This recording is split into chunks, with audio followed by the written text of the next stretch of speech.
পিতামাতা, স্ত্রী, সন্তান, সন্ততি, জমি জায়গা, স্বর্ণ মুদ্রা, যা কিছু আছে সব থেকে বেশি আপনাকে ভালোবাসি, তবে আমার এই সত্তা ছাড়া, আমার এই জান ছাড়া আপনাকে যা কিছু আছে আমার সব থেকে বেশি ভালোবাসি। তখন মুহাম্মদ সাল্লাল্লাহু আলাইহি সাল্লাম বললেন, ওমর, লা ওয়াল্লাযী নাফসি বিয়াদিহি ওয়াল্লাযী নাফসি বিয়াদিহি, না, সেই সত্তার কসম যার হাতে আমার জীবন, হাত্তা কুনা হাব্বা ইলাইকা মিন নাফসিক,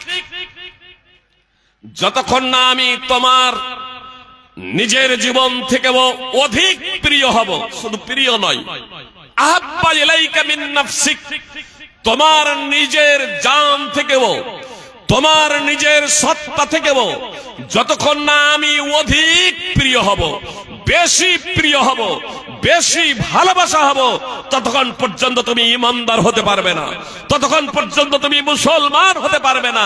প্রকৃত মুসলমান হতে হলে, প্রকৃত ঈমানদার হতে হলে নিজের জীবন থেকেও আমাকে বেশি ভালোবাসতে হবে। তখন উমর রাদিয়াল্লাহু তাআলা আনহু বললেন, আল্লাহ রাসূল, এখন আল্লাহর কসম করে বলছি, আপনি আমার নিজের জীবন থেকেও অধিক প্রিয়। তখন রাসূল সাল্লাল্লাহু আলাইহি সাল্লাম বললেন, আলান উমর, এতক্ষণে তুমি খাঁটি মুসলমান হয়েছো, এতক্ষণে তুমি প্রকৃত মুসলমান হয়েছো, পূর্ণ মুসলমান হয়েছো। সহিহ বুখারী হাদিস নম্বর 6632। তো মুহাম্মদ সাল্লাল্লাহু আলাইহি সাল্লামকে ভালোবাসতে হবে আমার আপনার নিজের জীবন থেকেও। সুপ্রিয় ভাই এবং বোন, মুহাম্মদ সাল্লাল্লাহু আলাইহি সাল্লামকে শুধু ভালোবাসি এ কথা বলার জন্য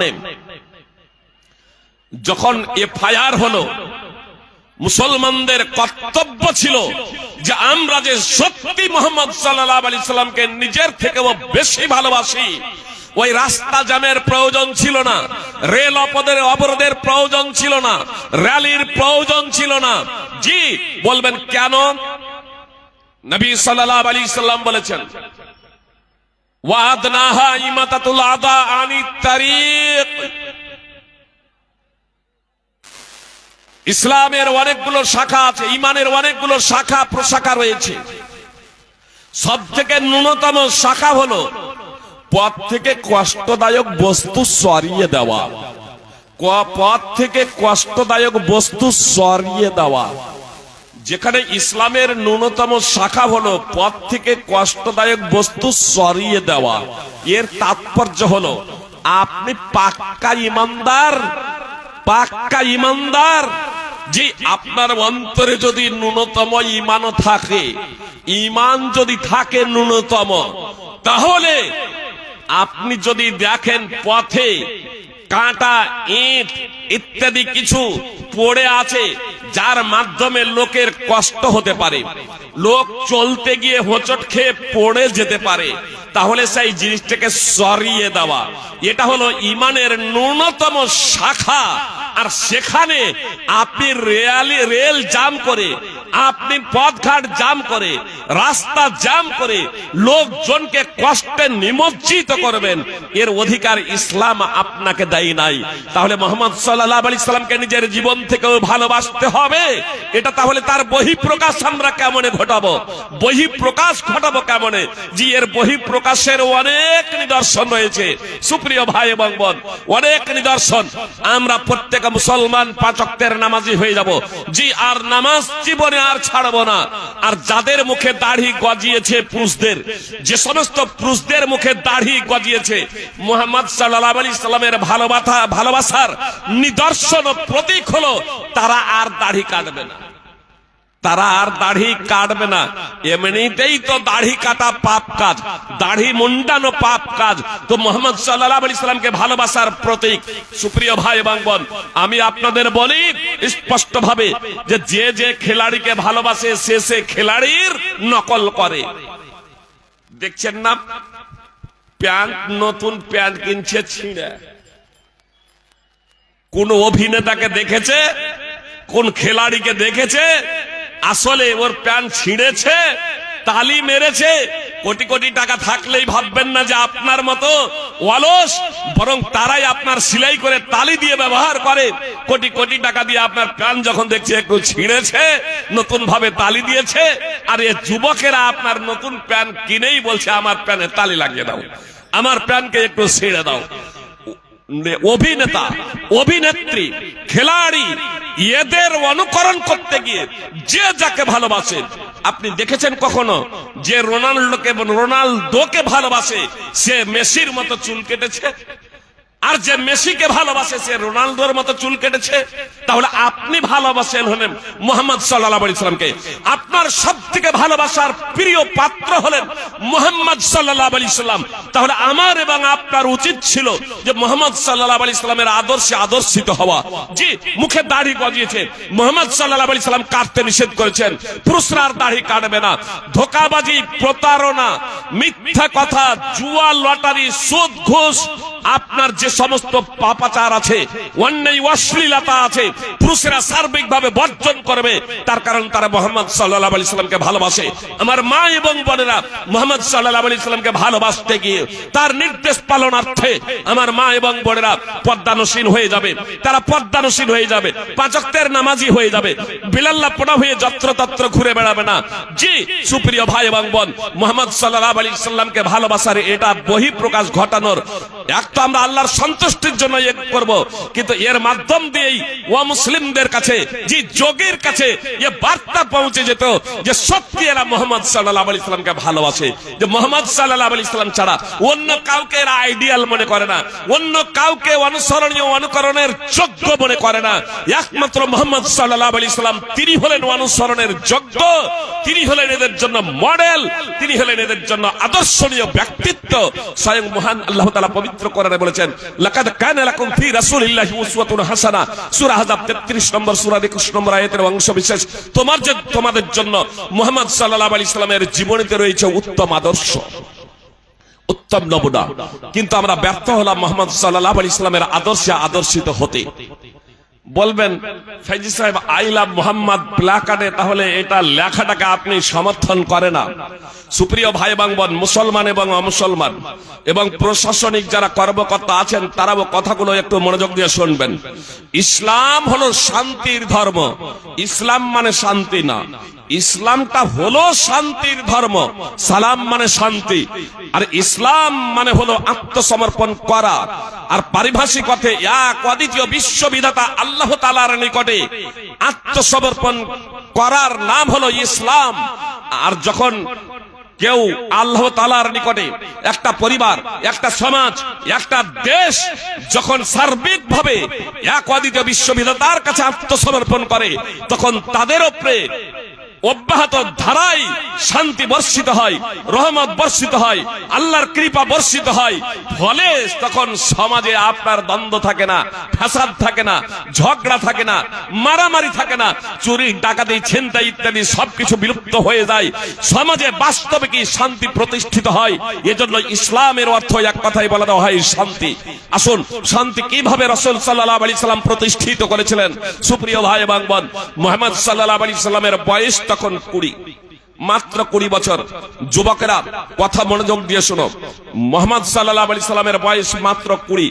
নবী এবং রাসূল হয়েছিলেন 40 বছর বয়সে, কিন্তু 20 বছর বয়সে মুহাম্মদ সাল্লাল্লাহু আলাইহি সাল্লাম দেখলেন যে আরবের মানুষেরা একে অপরের বিরুদ্ধে ঝগড়া, বিবাদ, মারামারিতে, রক্তে তারা একে অপরের বিরুদ্ধে যুগ যুগ ধরে তারা একে অপরের বিরুদ্ধে খড়গহস্ত, একে অপরকে হত্যা করতে দ্বিধাবোধ করত না। আপনার যারা জালেম তাদের পাশেই দাঁড়াতো, অসহায় নির্যাতিত ব্যক্তির উপরে জুলম নির্যাতন করা হতো। মুহাম্মদ সাল্লাল্লাহু আলাইহি সাল্লাম মাত্র 20 বছর বয়সে আরাবিয়ানদের নিয়ে, ওই আবু জাহল, আবু লাহাব, মুশরিকদের নিয়ে একটা সংগঠন প্রতিষ্ঠা করলেন, যে সংগঠনের নাম হলো হিলফুল ফুদুল, অর্থাৎ ন্যায় নিষ্ঠার প্রতিজ্ঞা। ন্যায় নিষ্ঠার প্রতিজ্ঞার জন্য, ইনসাফের প্রতিষ্ঠার জন্য, অসহায় দরিদ্র মানুষের সাহায্য সহায়তার জন্য, আপনার সার্বিকভাবে মুশরিকদের নিয়েও একটা প্ল্যাটফর্মে মুহাম্মদ সাল্লাল্লাহু আলাইহি সাল্লাম কাজ করেছেন। এমনকি হুদাইবিয়ার সন্ধি 6ষ্ঠ হিজরি, এই 6ষ্ঠ হিজরি হুদাইবিয়ার সন্ধিতে মুহাম্মদ সাল্লাল্লাহু আলাইহি সাল্লাম মুশরিকদের সাথে আবার সন্ধি করছেন। মুশরিকদের পক্ষ থেকে নেতৃত্ব দেওয়ার জন্য এসেছে সোহেল বিন আমর। মুহাম্মদ সাল্লাল্লাহু আলাইহি সাল্লাম আছেন, সাহাবায়ে কিরাম আছেন, মুশরিকদের পক্ষ থেকে সোহেল বিন আমর সেখানে উপস্থিত। সন্ধি লেখা হবে। সন্ধির প্রারম্ভে আপনারা লেখা হচ্ছে, মুহাম্মদ সাল্লাল্লাহু আলাইহি সাল্লাম বললেন, লেখো বিসমিল্লাহির রহমানির রহিম। সহিহ বুখারীর বর্ণনা, কাতিবকে বললেন অর্থাৎ লেখককে বললেন, লেখো বিসমিল্লাহির রহমানির রহিম। আর মুসনাদ আহমদের বর্ণনা, আলী রাদিয়াল্লাহু তাআলা আনহুকে বললেন, লেখো বিসমিল্লাহির রহমানির রহিম। তখন সোহেল বিন আমর বলছে, রহমানকে জানি না, রহমানকে চিনি না, বিসমিল্লাহির রহমানির রহিম লেখা যাবে না। সোহেল বিন আমর মুশরিক বলছে, রহমানকে জানি না, রহমানকে চিনি না, অতএব বিসমিল্লাহির রহমানির রহিম লেখা যাবে না। মুসলমানরা বা আহবেকে বললেন, আমাদের সংখ্যা বেশি, যে হুদাইবিয়ার সন্ধির সময় সোহেল বিন আমর যে মুশরিকদের পক্ষ থেকে এসেছিল ও তো এসেছে, আর মুসলমানরা এখানে তো অনেক রয়েছেন। মুসলমানরা বলল, না, বিসমিল্লাহির রহমানির রহিম আমরা লিখব। শান্তি শৃঙ্খলা বজায় রাখার লক্ষ্য এবং উদ্দেশ্যে এবং শান্তি প্রতিষ্ঠিত করার লক্ষ্য এবং উদ্দেশ্যে মুহাম্মদ সাল্লাল্লাহু আলাইহি সাল্লাম বললেন, লেখো সোহেল বিন আমর যা বলছে বিসমিকা আল্লাহুম্মা। সোহেল বিন আমর বলল, বিসমিল্লাহির রহমানির রহিম লেখা যাবে না, লিখতে হবে বিসমিকা আল্লাহুম্মা। মুহাম্মদ সাল্লাল্লাহু আলাইহি সাল্লাম মেনে নিলেন বিসমিকা আল্লাহুম্মা। জি, এটা স্মরণে রাখবেন যে ইসলাম যদি মাইনাস না হয়, তাওহীদ এবং সুন্নাহ, কোরআন এবং সুন্নাহর উপরে যদি আঁচ না আসে, তাহলে যে কোনো বিষয়কে কেন্দ্র করে, যে কোনো লাইন বাক্যকে কেন্দ্র করে আপনার মুশরিক ও মুসলিমের সাথে সন্ধি করতে মুসলমানদের কোনো দ্বিধা নেই। কিন্তু যেখানে তাওহীদের উপরে চোট আসবে, কোরআন এবং সুন্নাহর উপরে আঘাত আসবে, ইসলামের উপরে আঘাত আসবে, সেখানে সন্ধির কোনো প্রশ্নই আসে না, সমন্বয়ের প্রশ্নই আসে না। সুপ্রিয় ভাই এবং বোন, বিসমিকা আল্লাহুম্মার অর্থ হচ্ছে, হে আল্লাহ তোমার নামে আরম্ভ করিতেছি। তো এখানেও আপনার তাওহীদই রয়েছে, হে আল্লাহ তোমার নামে আরম্ভ করিতেছি। শিরকের গন্ধ নেই, বেদাতের গন্ধ নেই, কুসংস্কারের গন্ধ নেই। বুঝতে পেরেছেন? ইসলাম এখানে মাইনাস হয় নাই, ইসলামের উপরে আঘাত আসে নাই। কাজেই মুহাম্মদ সাল্লাল্লাহু আলাইহি সাল্লাম ওই মুশরিকের কথা মেনে নিলেন। ঠিক আছে, লেখো বিসমিকা আল্লাহুম্মা। এবার মুহাম্মদ সাল্লাল্লাহু আলাইহি সাল্লাম আবার বললেন, লেখো মুহাম্মাদুর রাসূলুল্লাহ। মুহাম্মাদুর রাসূলুল্লাহ, মুহাম্মদ সাল্লাল্লাহু আলাইহি সাল্লাম আল্লাহর রাসূল, তো মুহাম্মাদুর রাসূলুল্লাহ, মুহাম্মদ সাল্লাল্লাহু আলাইহি সাল্লাম আল্লাহর রাসূল, এই কথাটা মুহাম্মদ সাল্লাল্লাহু আলাইহি সাল্লাম লিখতে বললেন। তখন সোহেল বিন আমর বেঁকে বসলো, না, যদি আপনাকে আল্লাহর রাসূল আমরা মেনে নেব, তাহলে ঝগড়াই কেন হবে, প্রতিবাদ কেন করব, বিরুদ্ধাচরণ কেন করব? আপনাকে তো আমরা আল্লাহর রাসূল হিসেবে মেনে নিইনি, কাজেই আপনার বিতর্ক এবং ঝগড়া বিবাদ হচ্ছে। তো রাসূলুল্লাহ এটা লেখা যাবে না সন্ধিপত্রে, রাসূলুল্লাহ বাক্যটা লেখা যাবে না। কথা খুব মনোযোগ দিয়ে শুনুন, রাসূলুল্লাহ বাক্য লেখা যাবে না সন্ধিপত্রে। মুশরিকদের পক্ষ থেকে প্রস্তাব, না হলে সন্ধি হবে না। রাসূলুল্লাহ বাক্য লেখা যাবে না। মুহাম্মদ সাল্লাল্লাহু আলাইহি সাল্লাম বললেন, ঠিক আছে লেখো মুহাম্মদ বিন আব্দুল্লাহ। সহিহ বুখারীর বর্ণনা, সহিহ বুখারী হাদিস নম্বর 2732। রাসূলুল্লাহ লিখলেন না। মুসনাদ আহমদের বর্ণনায় আছে, রাসূল সাল্লাল্লাহু আলাইহি সাল্লাম মিটিয়ে দিতে বললেন রাসূলুল্লাহ, লেখো মুহাম্মদ বিন আব্দুল্লাহ বিন আব্দুল মুত্তালিব। রাসূলুল্লাহ লেখা হলো না, লেখা হলো মুহাম্মদ বিন আব্দুল্লাহ বিন আব্দুল মুত্তালিব। আব্দুল মুত্তালিবের পুত্র আব্দুল্লাহর পুত্র মুহাম্মদ। রাসূলুল্লাহ বাক্য কেটে দেওয়া হলো। সুপ্রিয় ভাই এবং বোন, সহিহ বুখারী হাদিস নম্বর 2732, মুসনাদ আহমদ হাদিস নম্বর 18910। মুহাম্মদ সাল্লাল্লাহু আলাইহি সাল্লাম আল্লাহর রাসূল ছিলেন না, আল্লাহ রাসূল সেখানেই আছে। মুহাম্মদ সাল্লাল্লাহু আলাইহি সাল্লাম বলেছিলেন, ওয়াল্লাহি ইন্নী রাসূলুল্লাহ, আল্লাহর কসম করে বলছি আমি আল্লাহর রাসূল, আল্লাহর কসম করে বলছি নিশ্চয় আমি আল্লাহর রাসূল। যদিও মুশরিকরা মিথ্যা মনে করে আমি আল্লাহ রাসূল, হে আল্লাহ তুমি জানো আমি তোমার রাসূল, তারপরেও সন্ধিপত্র থেকে রাসূলুল্লাহ বাক্যটি কেটে দিলেন। কেটে দিতে বললেন কেন? কেন মিটিয়ে দিলেন? কেন সন্ধিপত্রে লিখলেন না? তারপরেও সন্ধি করছেন। সুপ্রিয় ভাই এবং বোন, যদি রাসূলুল্লাহ বাক্যটি লিখছেন তাহলে শান্তি শৃঙ্খলা বজায় রাখার লক্ষ্য এবং উদ্দেশ্যে সন্ধি হবে না, সন্ধি হবে না। মুহাম্মদ সাল্লাল্লাহু আলাইহি সাল্লাম বললেন ওই সন্ধিপত্রে লেখার প্রয়োজন নেই, শান্তি শৃঙ্খলা বজায় থাকুক, শান্তি শৃঙ্খলা বজায় থাকুক। সুপ্রিয় ভাই এবং বোন, যদি আই লাভ মুহাম্মদ প্লাকার্ডে লেখার কারণে ফোর্স নামাতে হয়, আই লাভ মুহাম্মদ লেখার কারণে প্লাকার্ডে যদি আপনার ঝগড়া বিবাদ হয়, তাহলে মুসলমানদের লেখার প্রয়োজন নেই। আই প্লাকার্ডে না লিখলেও মুহাম্মদ সাল্লাল্লাহু আলাইহি সাল্লামকে বেশি ভালোবাসা যায়, বেশি ভালোবাসা যায়, আর তার বহিঃপ্রকাশ ঘটানো যায় কিসের মাধ্যমে?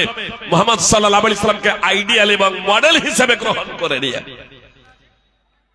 ঝগড়া এবং বিবাদ, ঝগড়া এবং বিবাদ, একতার কথা বলছিলেন, কিন্তু একতা আসবে কেমনে? একতা আসবে কেমনে? চায়ের দোকানে বসে আমরা গল্প করি, এত যে ঝগড়া বিবাদ, শান্তি নেই, নানান জনের নানা মুক্তি, নানা জনের নানা মত, নানা নেতার নানা মত, নানা নেতার নানা মত, এই করতে গেলে এই হবে, এই করতে গেলে এই হবে, হচ্ছে না? হচ্ছে না? এসআইআর চলছে, একে কেন্দ্র করেও নানা জনের নানা মত, জি, একে কেন্দ্র করেও জনস্বার্থ মামলা হয়েছে, চলছে, এইদিকে এসআইআরও চলছে, জি, নানা জনের নানা মত। তো এই যে নানা জনের নানা মত, শান্তির এই কেন? একটা উদাহরণ দিই, তাহলে বিষয়টা আপনাদের বুঝতে সুবিধা হবে। সুপ্রিয় ভাই এবং বোন, একটু মনোযোগ দিয়ে শুনবেন। মনে করুন আমি ফার্মেসিওয়ালা, আমি একজন ফার্মেসিওয়ালা, আমার ওষুধের দোকান আছে, আমার কাজ হলো প্রেসক্রিপশন দেখে ওষুধ দেওয়া। MBBS MD doctor, MBBS MD ডক্টরের কাছে রোগজন আসেন, ডাক্তার দেখানোর পরে এবার প্রেসক্রিপশন নিয়ে আমার কাছে আসেন, ডাক্তারের লেখা কাগজখানা নিয়ে আমার কাছে আসেন, আর প্রেসক্রিপশন দেখে তখন আমি ওষুধ দিই। ডাক্তার নিজে কিন্তু ওষুধ দেন না, তিনি শুধু ওষুধ রোগীকে জিজ্ঞাসাবাদ করার পরে ওষুধ নির্বাচন করেন, তিনি ওষুধ লিখে দেন, আর ওষুধ আমি দিই। তার কারণ আমার ফার্মেসিতে ওষুধ আছে, আমার পরিবারের অসুখ হয়েছে। এবার আমি ভাবছি ডাক্তারের কাছে গেলে 1-2 ঘন্টা দাঁড়িয়ে থাকতে হবে, ডাক্তারের কাছে গেলে 1-2 ঘন্টা দাঁড়িয়ে থাকতে হবে, আর ডাক্তার আবার নিজে ওষুধও দেবেন না, উনি লিখে দিবেন আমার কাছেই আবার ওষুধ। তো ওষুধ তো আমার কাছেই আছে, আমার পরিবারের জটিল অসুখ হয়েছে, ডাক্তারের কাছে চিকিৎসা না করিয়ে আমি নিজেই যদি ওষুধ দিতে শুরু করি আমার পরিবারকে, অথচ শুধু আমার দোকান আছে, কমন কয়েকটা ওষুধ ছাড়া, যে এর জন্য এই ওষুধ, এর জন্য এই ওষুধ, এ ছাড়া বিশেষ কোন ওষুধের সাথে কোন রোগের সম্পর্ক, কোন ক্ষেত্রে, কোন সময়ে, কোন পরিস্থিতিতে কাকে কোন ওষুধ দেওয়া যাবে, আমার কোনো কাণ্ডজ্ঞান নেই। শুধু এতটুকু জানি, রোগী পরিবারকে ডাক্তারের কাছে যদি নিয়ে যায়, তো ডাক্তার প্রেসক্রিপশন লিখে দেবেন, আবার আমাকেই ওষুধ দিতে হবে। তো ডাক্তারের কাছে না গিয়ে আমি যদি নিজেই আমার পরিবারকে ওষুধ দিয়ে দিই, তাহলে ভালো হবে না? কি বলছেন আপনারা? ভালো হবে না? পার্থিব বিষয় সম্পর্কে, দুনিয়ার বিষয় সম্পর্কে আমাদের জ্ঞান আছে, মেধা আছে, বুদ্ধি আছে, আলহামদুলিল্লাহ, কিন্তু এই বুদ্ধিটা যদি দিনের ব্যাপারে থাকতো, ধর্মের ব্যাপারে থাকতো, তাহলে আমরা শান্তি পেয়ে যেতাম, শান্তি পেয়ে যেতাম। সুপ্রিয় ভাই এবং বোন, আসুন বিষয়টাকে বুঝার প্রচেষ্টা করি। আমার কাছে ওষুধ থাকলেও আমি রোগ সম্পর্কে অবগত নই, ওষুধ সম্পর্কে অবগত নই। এজন্য আমি প্রেসক্রিপশন দেখে ওষুধ দিই, আমি নিজের যে ওষুধ দিতে পারি না। সুপ্রিয় ভাই ভক্ত, বলি আপনাদের, মোবাইল আবিষ্কার করেছে কে? কম্পিউটার, এরোপ্লেন, ট্রেন ইত্যাদি নিত্য নতুন যত আবিষ্কার আছে, ভবিষ্যতে যত আবিষ্কার হবে, এই আবিষ্কারের জন্য আপনার ওহির প্রয়োজন আছে। ওহি বলতে কোরআন এবং সুন্নাহর ধর্মের প্রয়োজন আছে। নিত্য নতুন যত আবিষ্কার হচ্ছে, এই আবিষ্কারের জন্য আপনার ধর্মের প্রয়োজন আছে। আল্লাহ আপনাকে যে মেধা দিয়েছেন, আমাকে যে মেধা দিয়েছেন, এই মেধার মাধ্যমে এটা সম্ভব। এই মেধার মাধ্যমে আপনি পরিশ্রম করলে আপনি পারবেন। সমস্যা হচ্ছে এই জায়গাতে অনেকেই প্রশ্ন করছে, মাদ্রাসা। একদা ট্রেনে আমাকে এক হিন্দু বলছিলেন, ভদ্রলোক, চাকরিজীবী, আপনারা মাদ্রাসায় পড়ে, বলছে আমার ভাইও একটা, আমার সম্বন্ধীয় একটা সন্ন্যাসী নিজের জীবনটাকে শেষ করে দিয়েছে, আর আপনারাও নিজের জীবন শেষ করে দিচ্ছেন। তখন আমি ফাইজাম, উত্তরপ্রদেশের ফাইজা মৌনাথ ভাঞ্জনের ছাত্র, শেষ করে দিয়েছেন। তো উনি যে কথাটা বলেছিলেন, আমাদের অনেকেরই মন মগজে কিন্তু এই ধারণাটা বসে আছে। মুলবি মাওলানা তার মোবাইল আবিষ্কার করে নাই, কম্পিউটার আবিষ্কার করে নাই, এরোপ্লেন ট্রেন এরা কিচ্ছু আবিষ্কার করে নাই। নিত্য নতুন যা কিছু আবিষ্কার করছে সব তো অন্যান্যরা করছে, মাওলানা মুলবিরা কিছু করে না। সুপ্রিয় ভাই এবং কথা খুব মনোযোগ দিয়ে শুনবেন। আমি রোগ এইটাকে নির্ণয় করার জন্য উদাহরণ দিচ্ছি আপনাদের। মুলবি মাওলানারা অনেকেই বলে দেশটাকে শেষ করে দিল, ধ্বংস করে দিল। এই পয়েন্ট যদি বুঝতে না পারি তাহলে ধ্বংসই মনে হবে। সুপ্রিয় ভাই এবং বোন, কথা খুব মনোযোগ দিয়ে শুনবেন। শরিয়াবাদ মোহানা, এই শরিয়াবাদ মোহানা এটা একটা গ্রাম, তো এটা একটা গ্রাম। শরিয়াবাদ মোহানা একটা গ্রাম। তো এই শরিয়াবাদ মোহানায় কত লোকের বাস আছে আমাকে একটু জানাবেন? আনুমানিক 2000 আফাবে ধরলাম, 2000। শরিয়াবাদ মোহানায় বাইরে থেকে মুলবি মাওলানা এসেছে তার উদাহরণ দেবেন না, বাইরে থেকে ছেলেরা পড়তে এসেছে এই কথা বলবেন না। শরিয়াবাদ মোহানায় মুলবি মাওলানা কয়জন আছে বলতে পারবেন? আনুমানিক। মোহনার এখানে লোক আছেন তো, শরিয়াবাদ মোহনার আপনারা তো কয়জন আছে মুলবি মাওলানা? যে 50, 100টা ধরলাম, মানে মুলবি মাওলানা ধরছি তখন আমি বেশি, ডবল ধরলাম, 100টা ধরলাম, আর সাধারণ ধরলাম তখন কম। বুঝতে পেরেছেন? তাহলে 2000-এর মধ্যে 100টা মাইনাস করে দেন, 1900টা। 100টা মুলবি মাওলানা কিচ্ছু করেনি, একটা সূচ তৈরি করেনি, ঠিক আছে মেনে নিলাম। 1900 লোক যে আদার্স আছেন, স্কুল কলেজ ইউনিভার্সিটিতে যারা পড়েছেন, তারা কি করেছেন বলেন?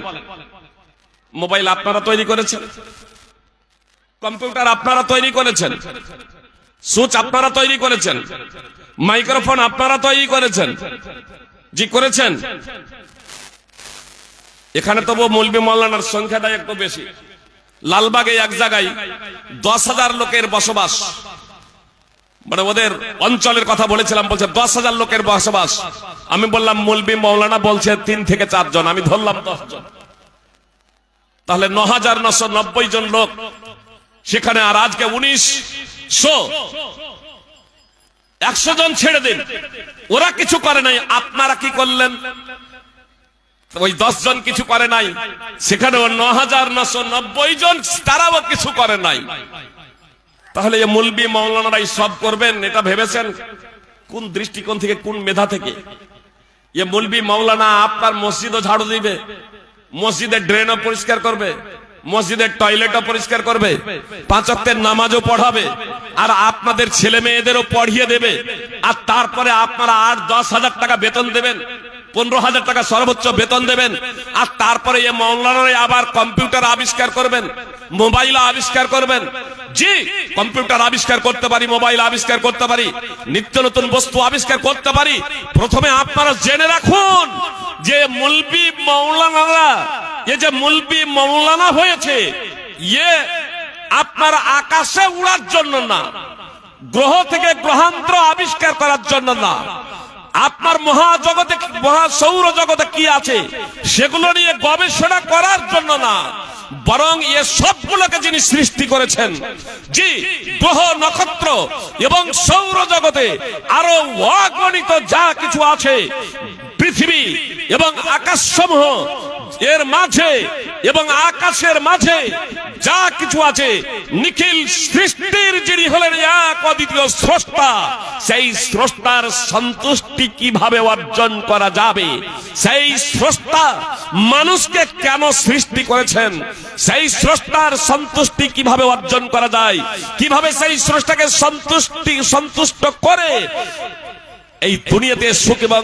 শান্তি লাভ করা যায়, এই চিন্তা ভাবনা নিয়ে এরা ব্যস্ত। নবী রাসূল মুহাম্মদ সাল্লাল্লাহু আলাইহি সাল্লাম শুধু মুসলমান বলে নয়, অমুসলমানরাও বলে যে মুহাম্মদ হলেন, আর এজন্যই আইলা মুহাম্মদকে কেন্দ্র করে যখন এফআইআর করলো যোগীর পুলিশ উত্তর প্রদেশে, তো আপনার ধর্মীয় পণ্ডিত থেকে নিয়ে ধর্ম যাজক ও মুসলিমরাও তারাও আপনার ফিল্ডে নামলো, বললো আমি মুহাম্মদকে ভালোবাসি। অনেক মুসলমান ভাই এবং বোনদের ইউটিউব এবং ফেসবুক দেখেছি যারা বলেছেন ফাঁসির কাস্তে ঝুলে দেওয়া আইলা মুহাম্মদ, আমি এ কথা বলবো, তার কারণ আমরা মুহাম্মদকে ভালোবাসি, মুহাম্মদ সাল্লাল্লাহু আলাইহি সাল্লামকে ভালোবাসি। আপনার মাইক বলে বই লিখলেন, আর মুহাম্মদ সাল্লাল্লাহু আলাইহি সাল্লামকে 1 নম্বরে স্থান দিলেন। হিলারিয়ান হেগি যুক্তরাষ্ট্রের আপনার শীর্ষস্থানীয় ধর্মযাজক কালেমায়ে শাহাদাত পাঠ করে মুসলমান হয়ে গেলেন। আপনার বিজ্ঞানী, দার্শনিক, নাস্তিক ও মুসলমান, কোটিপতি, শিল্পপতি, তারা আজ কালেমায়ে শাহাদাত পাঠ করে মুসলমান হয়ে যাচ্ছেন। কেন? ওরা তো জানছে মৌলবি মৌলানারা আবিষ্কার করেনি, অথচ ওই নাস্তিক, ওই দার্শনিক, ওই বিজ্ঞানী, আপনার শিল্পপতি, কোটিপতি, তারা আপনার কালেমায়ে শাহাদাত পড়ে মুসলমান হয়ে যাচ্ছেন মৌলবি মাওলানাদের কাছে।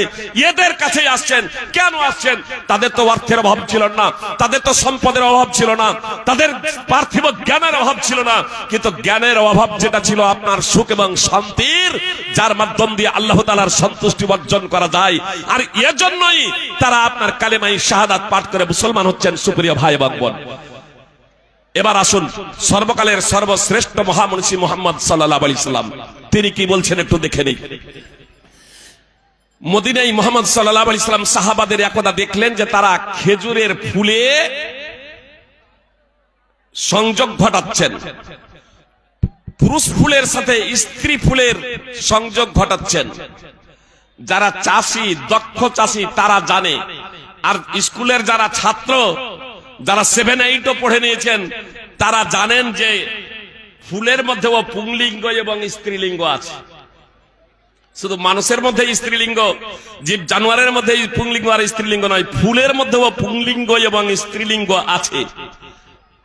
জি, তো দক্ষ যারা চাষি তারা খুব ভালোভাবে অবগত, বুঝেন যে কোনটা পুংলিঙ্গ এবং স্ত্রীলিঙ্গ। আমাদের পশ্চিম বাংলার নদীতে আমি দেখেছি আমার দিনী ভাইদের, তারা আপনার পটল চাষ করেন, কুমড়ো চাষ করেন, কদু চাষ করেন, করলা চাষ করেন। জি, সকাল সকাল তারা জমিতে চলে যায়, আর তারা পুংলিঙ্গ ফুলের সাথে স্ত্রীলিঙ্গ ফুলের সংযোগ ঘটান। আমি অবশ্য বুঝতে পারি না, কিন্তু কখনো চাষের জমিতে না গেলে বুঝবো কি করে? ওটা তো আমার আর সাবজেক্ট না, আমি কিন্তু বুঝতে পারি না। তারা দিব্যি বুঝে নিচ্ছে আপনার পুংলিঙ্গ ফুলের সাথে স্ত্রীলিঙ্গ ফুলের তারা সংযোগ ঘটাচ্ছেন। বলছেন এর মাধ্যমে ফল বেশি হয়। তো মদিনাতে সাহাবায়ে কিরাম রাদিয়াল্লাহু তাআলা আনহুম প্রায় 1400 বছর আগে মুহাম্মদ সাল্লাল্লাহু আলাইহি সাল্লাম সাহাবাদের দেখলেন তারা খেজুরের গাছে চেপে পুংলিঙ্গ ফুলের সাথে স্ত্রীলিঙ্গ ফুলের সংযোগ ঘটাচ্ছেন। মুহাম্মদ সাল্লাল্লাহু আলাইহি সাল্লাম বললেন, আরে কি করছো, ছাড়ো। সাহাবায়ে কেরাম ছেড়ে দিলেন, ফল খুব কম এলো।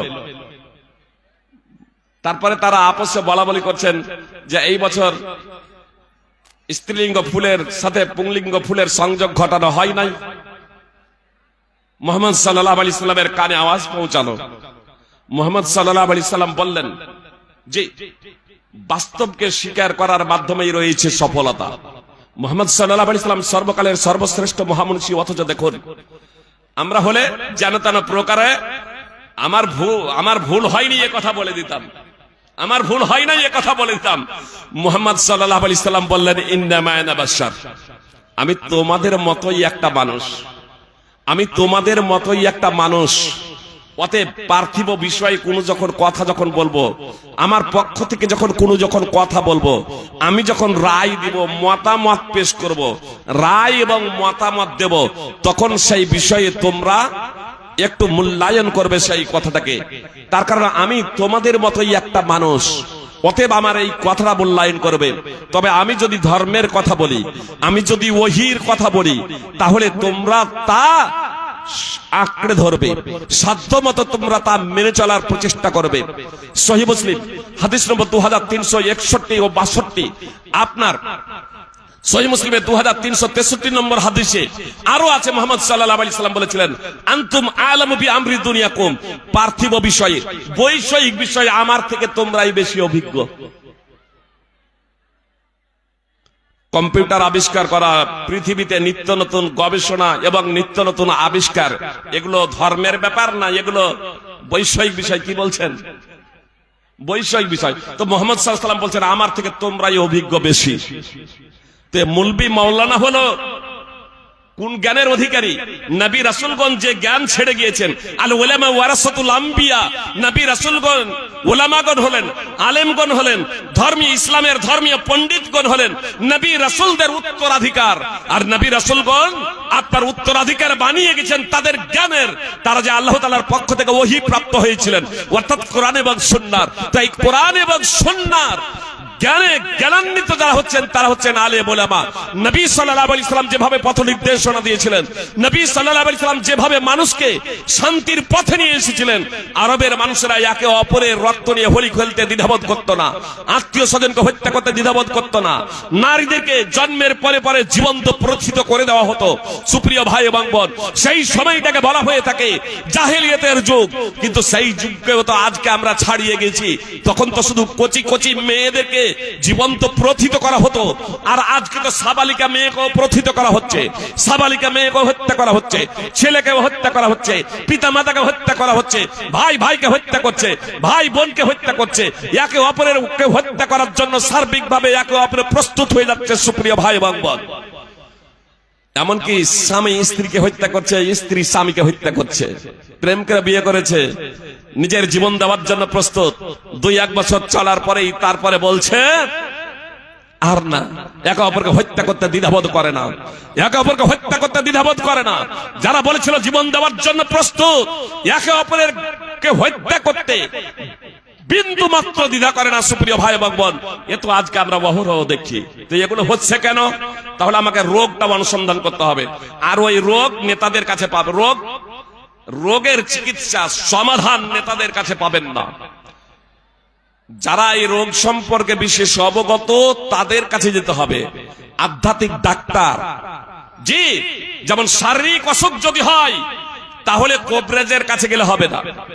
শারীরিক যদি অসুখ হয় আপনাকে ডাক্তারের কাছে যেতে হবে। জটিল রোগ হলে দক্ষ ডাক্তারের কাছে যেতে হবে। আর আপনার যদি আধ্যাত্মিক রোগ হয়, আধ্যাত্মিক রোগ হয়, আপনার পরিবারে ঝামেলা, আপনার সমাজে ঝামেলা, দেশে শান্তি নেই, সুখ এবং শান্তি আমাদের দেশ থেকে উধাও, এর যদি সমাধান নিতে হয় তাহলে চায়ের দোকানে নিজে নিজে সমাধান খুঁজলে হবে না। এর সমাধান খুঁজতে হবে নবী রাসূলের যে জ্ঞান নবী রাসূলগণ রেখে গিয়েছেন তাদের কাছে, তারা যে জ্ঞান অর্জন করেছেন, অর্থাৎ আলেম ওলামা মুলবি মাওলানাদের কাছে। কিন্তু আশ্চর্যজনক হলেও এটা, দুঃখজনক হলেও এটাই কিন্তু চরম সত্য।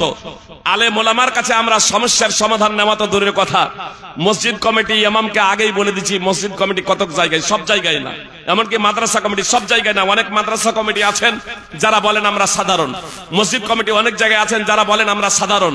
ইমাম সাহেব, মাওলানা, আপনারা আমাদেরকে পরিচালিত করুন, কোরআন এবং সুন্নাহ অনুযায়ী আমাদের সমাধান দিন, কোরআন এবং সুন্নাহ অনুযায়ী পরিচালিত করুন। আমরা সাধারণ মানুষ, কমিটিতে আছি ঠিক আছে, কিন্তু পরিচালনা আপনারাই করবেন, আপনারা পথ নির্দেশনা দেবেন। কিন্তু কতক কতক জায়গায় আছে, আরে কোরআন হাদিস তোমার তাকে তুলে রাখো, আমরা কমিটি আমরা যা বলবো তাই বলো, আমরা কমিটি আমরা যা বলবো তাই বলো। সুপ্রিয় ভাই এবং বোন, ঈমান এবং ইসলাম বিনষ্ট হয়ে যেতে পারে। আপনার কথা খুব মনোযোগ দিয়ে শুনুন। আপনি সমস্যার সমাধান করতে চান, তাহলে আপনাকে অবশ্যই দক্ষ চিকিৎসকের আপনার কাছে সমাধান নিতে হবে। আজকে আমাদের সমাজে মতানৈক্য মতভেদ কেন, আসুন একটু করে জানার প্রচেষ্টা করি। সুপ্রিয় ভাই এবং বোন, আল্লাহ তাআলা বলছেন, ওয়ালা ইয়াজালুনা মুখতালিফিনা ইল্লা মা রাহিমা রাব্বুক। যিনি আমাদেরকে সৃষ্টি করেছেন, যিনি আমাদেরকে সৃষ্টি করেছেন তিনিই বলছেন, সূরা হুদ 11 নম্বর সূরার 118 নম্বরের শেষে এবং 119 নম্বরের প্রথমে আল্লাহ তাআলা বলছেন, মানুষ অব্যাহত ধারায় মতভেদ করতেই থাকবে। মতভেদ করছে না? যে বাপ মা এক কথা বলছে তো ছেলে মেয়ে আর এক কাজ করছে, বাপ মায়ের কথা আর ছেলে মেয়েও শোনে না। স্ত্রী বলছে, স্বামী বলছে স্ত্রীকে ডানে যা, তো স্ত্রী বলছে স্ত্রী বামে। সবারই না, সব স্ত্রী না, মানে কিছু। অনেক সময় স্ত্রী স্বামীকে সুপরামর্শ দেয়, স্বামী কিন্তু সেই স্ত্রীর পরামর্শ গ্রহণ করে না। আরে আমি পুরুষ। সুপ্রিয় ভাই এবং বোন, কখনো কখনো স্ত্রীর পরামর্শ গ্রহণ করতে হয়, সেই পরামর্শটা যদি ভালো হয়। মুহাম্মদ সাল্লাল্লাহু আলাইহি সাল্লামের মতো মহান ব্যক্তি, মুহাম্মদ সাল্লাল্লাহু আলাইহি সাল্লামের মতো মহান ব্যক্তি, হে যুবক পুরুষ কথা মনোযোগ দিয়ে শোনো, হুদাইবিয়ার সন্ধির শেষে মুহাম্মদ সাল্লাল্লাহু আলাইহি সাল্লাম বললেন সাহাবাদের, তোমাদের কুরবানির পশুগুলো জবাই করে নাও, কুরবানির পশুগুলো জবাই করে নাও, তারপরে মাথা নেড়া করে নাও। 3 বার এই কথা বলছেন, একজন সাহাবীও দাঁড়াচ্ছেন না। অথচ রাসূলুল্লাহ সাল্লাল্লাহু আলাইহি সাল্লামকে সাহাবায়ে কেরাম চরম ভালোবাসতেন, একজন সাহাবীও দাঁড়ালেন না, একজন সাহাবীও দাঁড়ালেন না। মুহাম্মদ সাল্লাল্লাহু আলাইহি সাল্লাম উম্মে সালমা রাদিয়াল্লাহু তাআলা আনহার নিকটে প্রবেশ করলেন, স্ত্রীর নিকটে। মুহাম্মদ সাল্লাল্লাহু আলাইহি সাল্লাম স্ত্রীর নিকটে, উম্মে সালমা রাদিয়াল্লাহু তাআলা আনহার নিকটে প্রবেশ করলেন। তাকে গিয়ে বললেন এই ব্যাপার। তো উম্মে সালমা রাদিয়াল্লাহু তাআলা আনহা পরামর্শ দিচ্ছেন, আল্লাহ রাসূল সাল্লাল্লাহু আলাইহি সাল্লাম, এই কাজটাও তো আপনাকেও করতে হবে। আপনাকে, আপনি যদি এটাই চান, আপনার যদি এটাই পছন্দ হয়, তাহলে আপনার কাউকে কোনো কিছু বলার প্রয়োজন নেই। আপনি বেরিয়ে যান, আর বের হয়ে নিজের উটটাকে নিজে জবাই করুন, খুরকার ডেকে মাথা নেড়া করে নেন। মুহাম্মদ সাল্লাল্লাহু আলাইহি সাল্লাম স্ত্রীর পরামর্শে বের হলেন, আর উটটাকে জবাই করে খুরকার ডেকে মাথা নেড়া করতে শুরু করলেন। এই দৃশ্য দেখে যে সাহাবায়ে কেরাম তিনবার বলা সত্ত্বেও করছিলেন না, এবার সমস্ত সাহাবী যাদের আপনার কুরবানির পশু ছিল সবাই জবাই করতে শুরু করলেন, এত তৎপরতার সহিত যে, এবং জবাই করে তারা মাথা নাড়া করতে শুরু করলেন যে একে অপরের উপরে পড়তে আরম্ভ করে দিয়েছেন। আমার আপনার শ্রেষ্ঠ নবী মহাত্মা মহাপুরুষ মুহাম্মদ সাল্লাল্লাহু আলাইহি ওয়াসাল্লাম স্ত্রীর পরামর্শে কাজ করলেন, সফল হলেন। আর আমরা বলছি আমি পুরুষ, আবার স্ত্রীর কথা শুনবো? পাপ কাজে প্রয়োজন নেই।